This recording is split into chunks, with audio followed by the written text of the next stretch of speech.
What's up, guys? NW Order for Life back to talk about the ending of Bleach.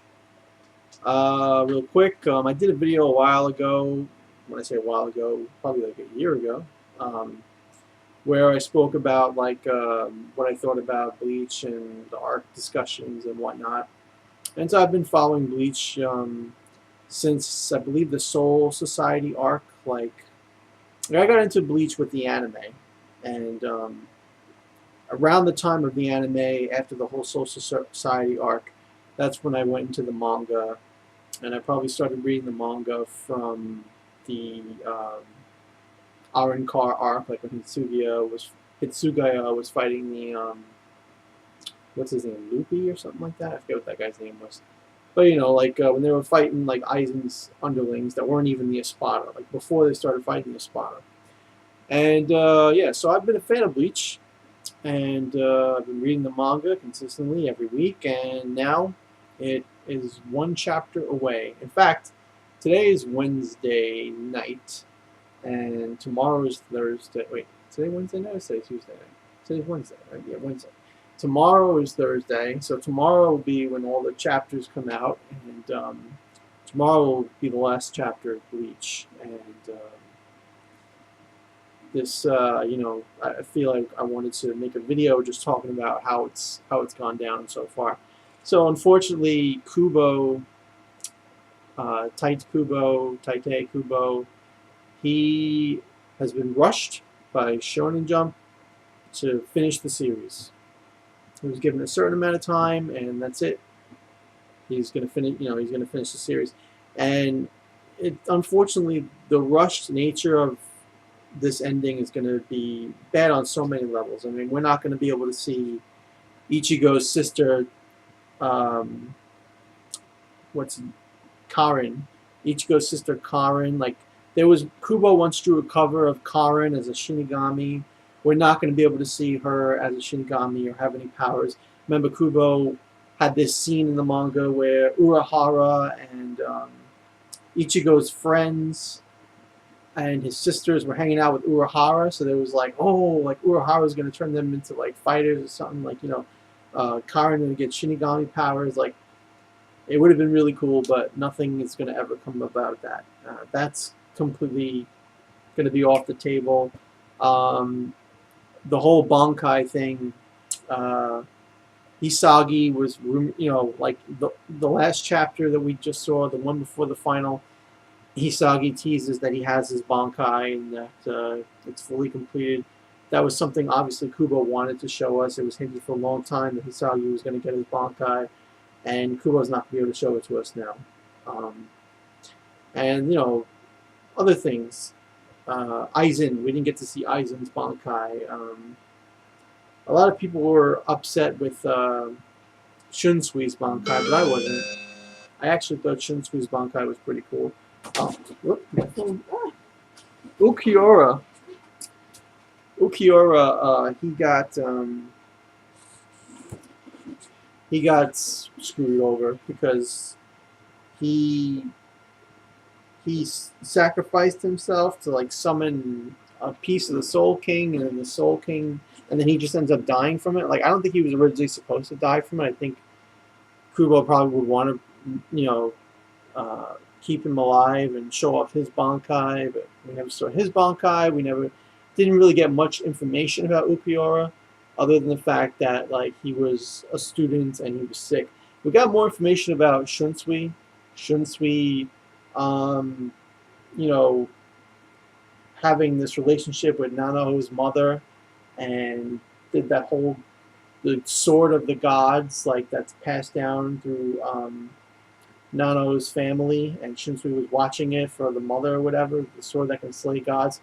That was really interesting. I don't think Kubo is going to be able to expand on it in the last chapter, so I think we're just supposed to say, oh, okay, like uh, Nanao, and it's kind of like weird because Nanao, is she romantically attracted to Shinsuke? Um, you know, wait, am I saying the wrong name? Not Shinsuke. Shunsui. Shunsui. Is she romantically attracted to Shunsui? Is she, you know, kind of doing what her mother couldn't, you know? And like, what's the point of her even getting the sword now? Because is she even going to be able to use the sword? I mean, you would think like Kubo showing a sword that can slay gods, he would have had that sword end up in Ichigo's hands or something in order to beat Juha Block, you know. But everything is not connecting anymore because Kubo had all these ideas with Shinsui and Nanao and the sword, and he's got to put them all aside now and just wrap it up. So a lot of things are going to be unsaid.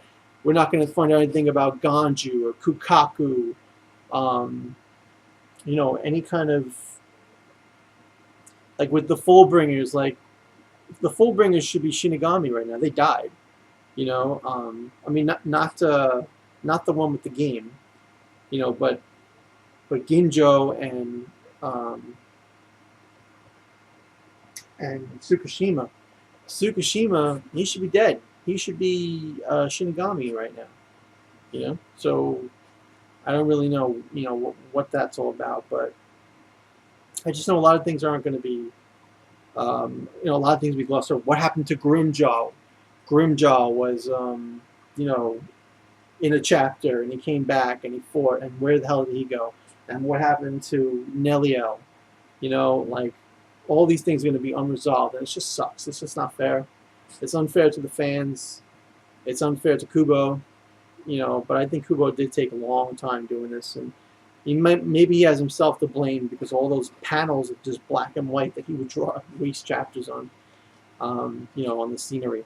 So, what do I think about the ending? The ending is probably going to leave a bad taste in people's mouth. I think it's probably going to leave a bad taste in my mouth. The way I see it going right now, in the chapter we just saw, or just read, Juha is apparently, well, Juha was cut by Ichigo, and you saw Zangetsu. I mean, you didn't even see Zangetsu. You saw the old regular Zanpakuto Ichigo had when he first started, the one where he learned Shikai or whatever. He used that. He cut Juha, and that's all we saw. Then there was a 10-year time skip. We see Rukia become a captain.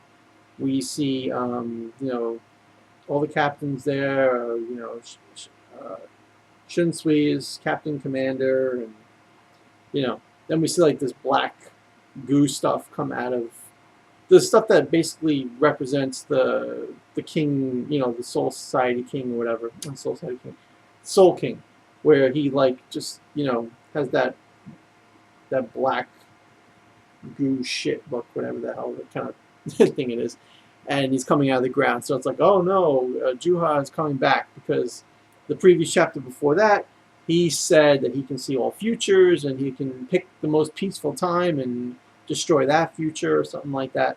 So it seems that's what he's doing. He's going to enter into a future and kill them all and somehow ruin what Ichigo is doing in the present. I don't really know how this works. But what I think is going to happen is I think Old Man Zangetsu, Ichigo's first spirit, is going to be revealed to be a part of Juha Bach.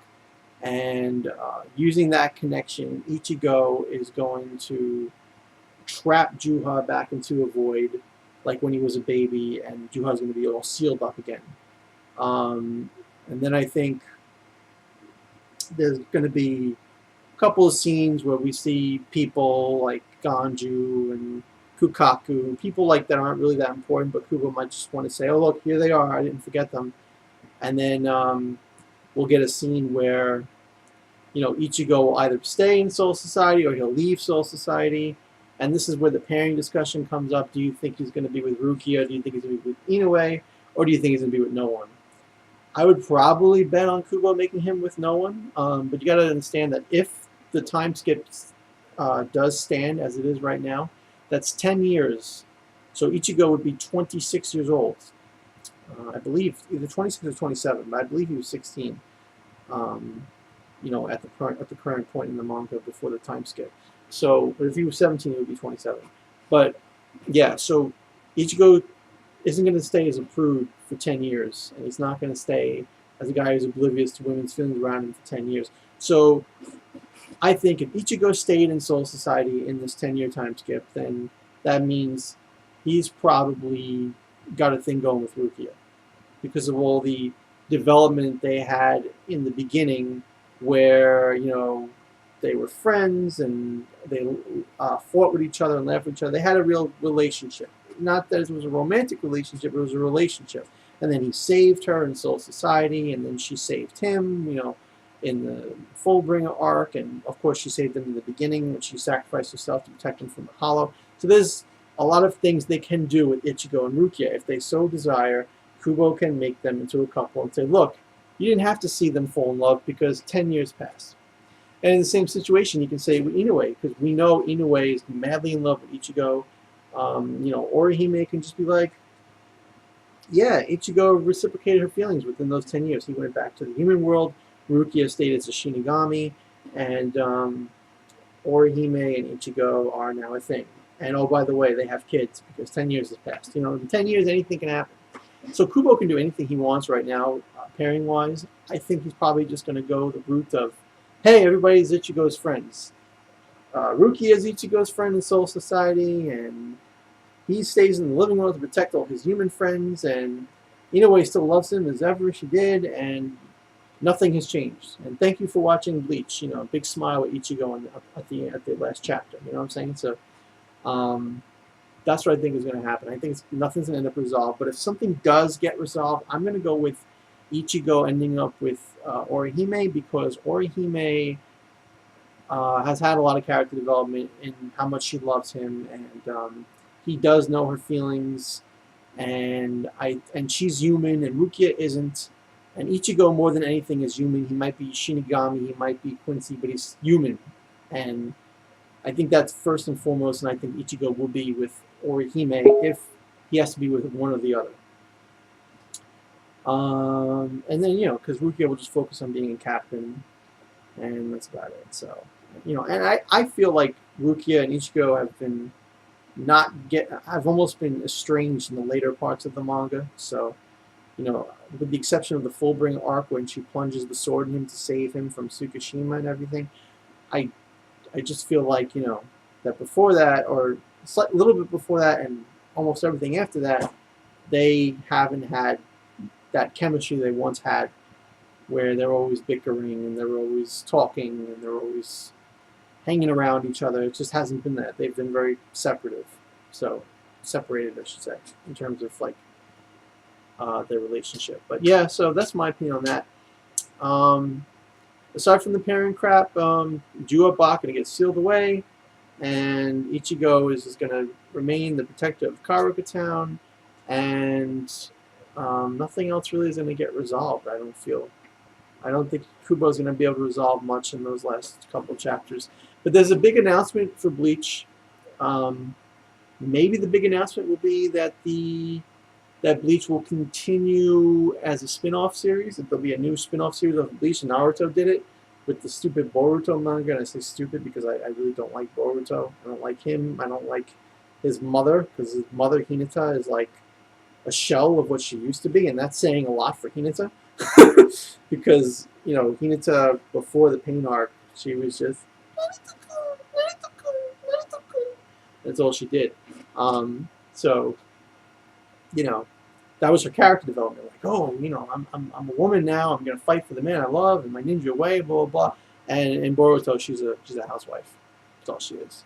She does nothing but look at her kids and clean the house, and so that's a little. I got off sidetrack there, but yeah. So I don't. So relating that to Bleach, I don't see these authors doing too much, pairing wise and putting too much thought, and they're just going to do what their editors tell them to do. If the editors say go with Orihime, he's going to go Orihime, just the same way Kishi went with Sakura and Sasuke, despite the fact that Sasuke tried to kill Sakura 3 times and put her in horrible genjutsu and all that garbage. So yeah, so the same way Naruto got spin-off, Boruto, new generation, maybe Bleach will get something like that. I don't know. Well, yeah, so that I think there's a possibility for the next big announcement that Bleach will get a spin-off, or maybe that Bleach will be, um, maybe there'll be like a Bleach Kai, like, where Bleach will be redone without filler and made into an anime series or something like that, including what Kubo wrote for the manga, so that everything just ends in, on the animated screen. But honestly, I would love for the anime to come back and have filler for all the crap that Kubo hasn't been able to give us. Like, that would be really good, in my opinion. But have I been enjoying Bleach? I absolutely hated Hochwald. I think he was a retarded character. He betrayed Basby, and we never really got, development on that. Bambietta was a really cool character, and then she died, and that was upsetting, but she died. I feel like Kubo creating that technique that Bach has where he can just absorb everybody and kill them, all his followers, is a cheap cop-out. Even like the girl with the Sternritter with the ability to take her face and like chomp people with it. Like, where's she been? She's gone. She's forgotten. It's like, oh, he just wrote her out of the story, like, without even writing her out of the story. Just forget about it because he's rushed. So yeah, everything sucks. It's unfortunate, and I don't think they should. I think they should let Kubo finish his story, just because Bleach has been going on for so long. But there are going to be new mangas that'll take its place, and they'll be good. But it just sucks they didn't give the fans a bone and let the fans have their series finished. They better not do that with One Piece. I mean, One Piece sells like hotcakes, so I don't think they will. But they better not, because One Piece is this intricate story built up by Oda. I mean, you have Kubo here, Kishi here, and Oda is on the ceiling past my house, past the clouds. That's where Oda is in terms of writing ability, with story progression and character development. And Oda, they better never ever decide, you know what, Oda, like, One Piece isn't as popular as it used to be. The story's got to go down. We're about 60% through with One Piece, so hopefully it'll stay as popular as it is, and Oda will be able to finish everything. If not, it's going to be, ooh boy, there's going to be outrage on the internet for that. But yeah, Bleach is ending, and tomorrow, most likely the last chapter. I think it's tomorrow. I don't think it's 2 weeks from now. I'm not sure. I'm pretty sure it's tomorrow, but yeah. So anyway, no more rambling on. That's my thoughts on the end of Bleach. Anybody want to say something in the comments below? Please feel free to do so. If you want to see me talk on more topics, you can subscribe to me if you so like. I'm going to be doing one on the Legend of Zelda timeline theory that I have. Not necessarily timeline placements, but it will cover that as well. But more of like a theory of what could be going on in Breath of the Wild to explain some things. And I've said this on a couple of forum posts before. Not forum, YouTube posts and comments. So, but most likely you people haven't heard about it. I hope to get the theory out there just to see other people possibly think about it. And that's it. So have a good night. Sad that Bleach is going down, next chapter, but hopefully it'll be a fulfilling conclusion. What do you hope? Do you hope that Rukia ends up with Ichigo? Do you hope Orihime does? How do you think Jua Bach is going to get defeated? Do you think it's going to be Old Man Zangetsu being revealed to be a part of him, like I think? And that gives Ichigo the ability to overpower Juha, especially now that 10 years have passed. So with the 10 years passed, Ichigo's power has grown way beyond, like 26 or 27, whatever he is. Let me know what you think. And thanks for everything, guys. Have a great night.